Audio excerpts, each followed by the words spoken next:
All right, welcome into Sports Bit. Betting Insights today. Paul Howard, Teddy Covers. It's Monday, February 22nd, 8 days till March, and 8 days until some small conference tournaments get underway. Big game breakdown, deep dive, play of the day. But first, Teddy, you start us off with a fresh take. Oh, yeah. You know, we got to rant here about hot versus not and the difference. And look, Paulie, I'm a tout. I make no bones about it. I make some of my living from betting on sports and some of my living from selling opinions about how I think games are going to go to my clients. And when you're a tout, you know how it is. You know, you're hot, you sell a bunch of plays. You're not, you don't sell anything. But the difference between hot and not can be razor thin, my friend. I mean, really, it comes down to being on the right side of some of these decisions. And I went through it a little bit last week, talking about tough losses versus bad beats. And I want to go to that one more time today and be as specific as I possibly can, because I don't think I did my best work breaking it down last time. Bad beat. And these are definitions that I got from a handicapper who I respect. You know, I got a Vegas veteran who I'd rather not name on air, but he wrote it out. I'm like, this is perfect. Can I steal this? He said, yes. Bad beat. Okay. Any game in which you clearly had the right side of the equation, but had something far outside the realm of traditional sport take place to turn the betting income inside out. It's not necessarily just about the ending, but the handicap, the quality of the handicap and the position it created. When you have a right side and you lose at the end due to bizarre circumstances, that's a bad beat. Tough losses are a little bit different. Any game in which the side you bet had a viable chance to win, but the unusual endgame circumstances proved to be the downfall, cost you the wager. Your advantage wasn't substantial, but it's still enough to consider yourself having an edge until the plot turned in the final minute. I think those are good definitions. A bad beat is clear right side. A tough loss is, yeah, I had a right side, but, you know, it wasn't quite as dominant. And I'll tell you what, Paul, what we're about to talk about right now with bad beats and bad bets, Saturday, a truly epic day when it comes to both bad beats and tough beats. Both of them came in bunches. Oh, my God, no kidding. Also very important to shop and get the best number, but we'll point that out in a second. Start us off with some of these bad beats. You start with the Indiana game, which some of this stuff was crazy what happened over the weekend. Oh, my God, crazy is not even the right word. I mean, look at the Hoosiers. What are they up, 17 with 5 minutes left? Yeah. And they got bet up. That line opened 4, bet up to 4.5, bet up to 5. And what happens? Purdue's hitting shots. Indiana's not taking care of the basketball. Next thing you know, 17 points. Oh, darn. The Hoosiers win by 4. The best you could have done with Indiana is get a push. The worst you could have done, obviously, is lose by a hook or by a point in a game where Indiana was the clear right side. Purdue backers get the money. All right, here's a doozy. Nevada catching 6 against UNLV. UNLV never covered for a second in regulation. Nevada hits a 3 to go up 3 with 2.5 seconds left.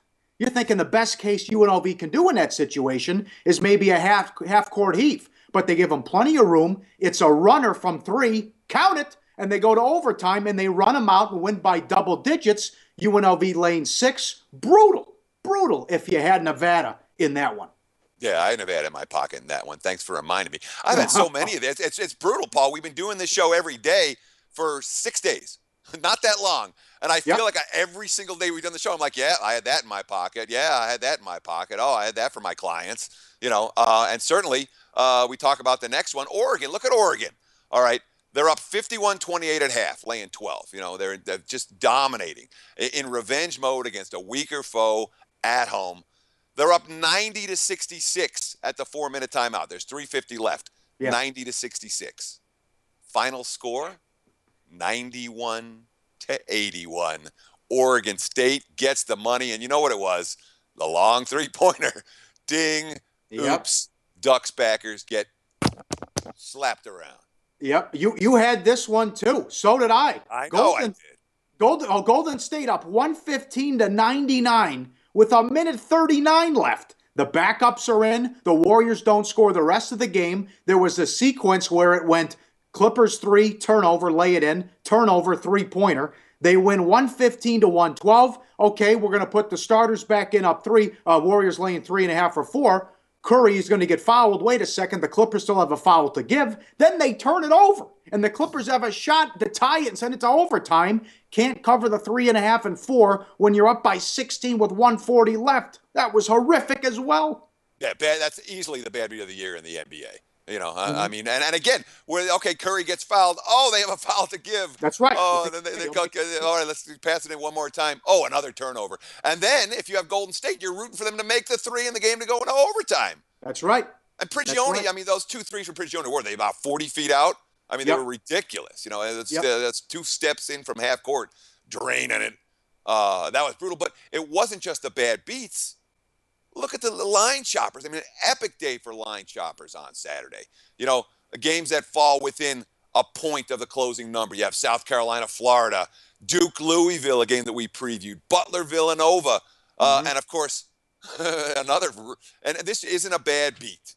This is a tough loss if you had Kentucky. But, that A&M Kentucky game certainly stands out in that contest. We're going to say Kentucky may have lost on a technicality. T, of course, the T on Humphreys gave A&M 2 points and brought a cold shooter off the bench to take free throws, which helped in their favor. But that loss in itself was actually kind of mild compared to what happened across the board. So from a power rating standpoint, these fluky results, Paul, sometimes they're difficult to deal with in terms of how do we grade these teams moving forward. Yeah, how do you do that? With running everything down with all the bad beats and how important it is the line chop. What do you do as a professional when you see what transpired over the weekend, and what do you do when you grade this stuff and power rate teams? The answer is you don't over-adjust. Okay. You don't, for example, Warriors, Clippers, okay? You're not going to adjust LA up or Golden State down based on the fact that the Clips went on a 13-0 run against the Warriors reserves in the last minute and a half. Mm-hmm. You're not going to downgrade Oregon because they led 90-66 at the break, or with the 4 minutes left. You're not going to downgrade a lot of the teams that lost ATS, even though they suffered some either minor or major epic late-game meltdowns. Indiana's another one like that. But with all of this, Paul, with all of these movements and all of these crazy finales, sometimes the adjustments get made to the teams that covered that didn't deserve to cover. And even in that regard, you don't want to do. Is Oregon State really better than you thought they were because they were down by 24 and cut the lead to 10? No. Are the Clips really better than the team that was down by 16 with 1:40 left? No. So for a lot of these results, you take your grain grades and base them on what happened throughout the majority of the contest, not what happened over the last few minutes or even the last few seconds. Excellent. That was a lot of fun. Coming up next, big game breakdown. Detroit, Cleveland, Golden State, Atlanta, and Iowa State, West Virginia. That's coming up on SportsBit. Betting Insights today. We're back. Time for a big game breakdown. Let's start with the Pistons and the Cavs. As we tape this, the Cavs laying 7. They thumped OKC yesterday, but Tyronn Lue, one thing he has not been able to do since he took over for Blatt, get the starters out of the game, will you please? I mean, Teddy, what's he doing here in blowouts where all the starters are still on the floor? Yeah, Cleveland's a 9-point favorite right now as we're talking. There was some concern this morning about the Kyrie Irving situation, and that situation's still very tenuous for the Cavs. We have no official word. He left early yesterday because of the flu, but of course the Cavs plus 26 in the 39 minutes that he sat out. But it's worth noting, if Kyrie Irving does not play tonight, Mo Williams is already out. Even Shumpert's a big question mark. So there may be some significant depth concerns for the Cavs in the backcourt. And of course, that's a huge difference maker because of the minutes that they played on Sunday. Now, maybe Tyronn Lue watched what happened with Golden State when the Warriors pulled their starters out with 1:40 left and things got away. But the smallest lead that Cleveland had in the fourth quarter of yesterday's win at Oklahoma City was 17. They were up big double digits throughout the fourth quarter of that game. And yet LeBron James, Kevin Love, Tristan Thompson, none of them get pulled until there were under 3 minutes left. And between them, James, 37 minutes. Love, 37 minutes. Thompson, 36 minutes. J.R. Smith, 39 minutes. Now this team's got to play second night of back-to-backs, and they're laying big points coming off a huge win. That's not always the best spot, Paul, but of course there are issues with Detroit as well. Yeah, what's going on here? 0-2 since they came back from the break. They've lost to the spread by over 20 points. A lot of people picked them to make the playoffs, and they like the moves they made. What's going on with Detroit here?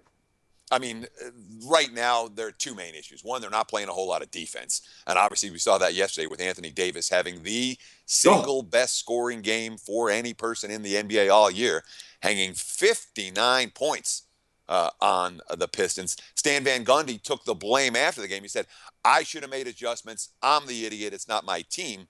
But, of course, it's 0-2 straight up and against the spread since the All-Star break. It's 0-5 going back to before the All-Star break. Marcus Morris, who's been pretty good in Detroit this year, but now that they acquired Tobias Harris, now Morris's minutes are questionable. And boy, he showed it yesterday. 2 points, 4 rebounds, 3 turnovers in 34 minutes of game time action.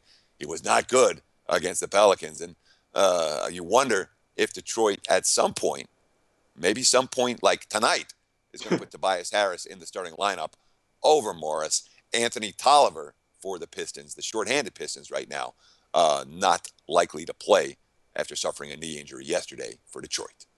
Game number 2, Golden State in Atlanta. Warriors laying 7. 4th game in 6 nights for the Warriors. But what's going on with Atlanta here? Look at these numbers. Since the All-Star break, they're 0-2 straight up in ATS. In the ATS margin, they've been outscored by 32.5 points, and they've been out-rebounded by 20. I mean, what Budenholzer didn't have any words to say. He didn't know how to express himself after they lost to Miami, because they lost to Miami without Bosh and Wade. This is unacceptable. Oh, then they lost to Milwaukee on Saturday when the Bucks only had 8 available players in that ballgame. So they're getting out-rebounded by margin against the Heat, shorthanded, against the Bucks, shorthanded. They're getting slapped straight up. They're getting slapped against the spread. Jeff Teague, not 100%. His wrist popped out the other night. Don't know for sure if he's going to be able to go. But the biggest issue for me with Atlanta, this is a team that had tremendous chemistry last year. Everybody liked each other. They played well with each other, and they went on a monster midseason run that included a win over these Golden State Warriors. In fact, the Hawks were 41-9 when they met Golden State, who was 39-8 last year at this time. Atlanta wins 124-116 on this floor. It's a very different Hawks team now. And you just wonder if all the trade rumors and all the impending free agency, this is a team that has a decent chance of getting blown up after this season. Is all of that impacting the Hawks? It's also worth noting that Golden State has avenged. They had 4 losses to the Eastern Conference on the road last year. They've already avenged 3 of those 4 losses in their one road game. Like we said, we do not downgrade the Warriors off of that late game meltdown against the Clips. I can certainly understand here why Golden State is big chalk. Good breakdown, good numbers on that one. Iowa State and West Virginia. West Virginia laying 6. Iowa State was 11 of 22 from 3 in the first meeting and still lost at home 81-76. You have some other thoughts on this game as well, but I'll tell you, we're going to argue on this one. I do not trust Iowa State on the road. And why is that? I look at Iowa State on the road, and not just this year. In recent seasons, this has been a team that has absolutely been good in the road underdog role. They've been capable of winning games in straight-up fashions. They're a veteran squad, and they don't make a ton of mistakes. The other thing I like about Iowa State on the road is, look, let's be real about what the Cyclones are. This is an offense-first team. And there was a period of time in the handicapping world where you say, oh, you got a good defense, you're catching points in the road. These are the teams that you want to support. In the modern era, I'm not so sure that's the case. I like a team that can score. I like a team that can erase a deficit. I like the team that has a chance to shoot themselves back into the game. And Iowa State has that at every available opportunity. So it's explained to me why you don't like the Cyclones on the road. I think you're wrong. I don't trust them because it seems they don't make those same shots like they do at home, and they're a different team. Look at the problems they've had in the tournament, too. When that team's not at home, and it's a great home court advantage, one of the best advantages in college basketball, They come unglued. They make mistakes. I know they should have beat Baylor, but you go back to the problems they've had in the tournament and other issues and stupid mistakes they've made down the stretch the last couple of years. That's why I don't trust Iowa State on the road. Yeah, it's not the same team. Yeah, but it's worth noting that in that first meeting, there were more turnovers than assists. They got beat 41-23 on the boards, and West Virginia won the bench scoring 39-10. Wow. It was still a 5-point game. The one thing that I'm a little bit concerned about Iowa State tonight is that they were kind of supposed to have an easy game on Saturday versus TCU, but TCU ended up giving them a battle and putting up points in bunches, and the Cyclones' defense was not good in that contest. 4 starters went 34 minutes or more, including all 40 for Monty Morris and 38 for Deontay Burton on a 2 games in 3 nights situation with travel involved. Yep. You have to worry about fatigue for the Cyclones tonight. And while I like Iowa State on the road, this isn't a game where I will be taking the points with the Cyclones. Not at this point spread range, although if the money continues to flow on West Virginia the way it has, and we're looking at 6s now across the board from an opener of 5, well, at 7, I might start getting interested. Yeah, that was a fun and a fast 7 minutes. Up next, the deep dive, the topic of the day, when lines makers make a legitimate mistake. That's coming up next on SportsBit. Betting Insights today. All right, time for the deep dive. Topic of the day, a wild one over the weekend in college basketball. When lines makers make a legitimate mistake, St. Joe's and Davidson. Teddy, you take it away. What the hell happened with this total? This is a classic betting story, and it's a fantastic betting story. It's worthy of a deep dive for today. When it comes to NCAA totals, college basketball totals, pretty much Chris goes first.